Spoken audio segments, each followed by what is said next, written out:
భారతదేశంలో లాయర్లకు మాత్రమే ఒక హక్కు ఉంటుంది. ఏంటంటే ఆ లాయర్ ఫీజులు ఏవైతే వస్తాయో అది ఎవరి నుండి తీసుకున్నారో ఎవ్వరికి లెక్క చెప్పక్కర్లా. వచ్చిన సంపాదనకి పన్ను కట్టాలి, అంతవరకే. పన్ను మాత్రం కట్టాలి వాళ్ళు కూడా. కానీ సోర్స్ ఆఫ్ ఇన్కమ్ చెప్పక్కర్లా లాయర్లు. ఇది రూల్.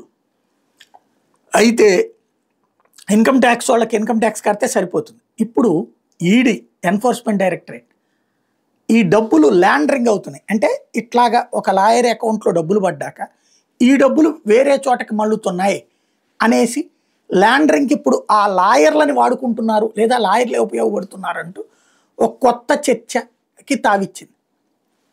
దాని మీద దర్యాప్తు ప్రారంభించింది.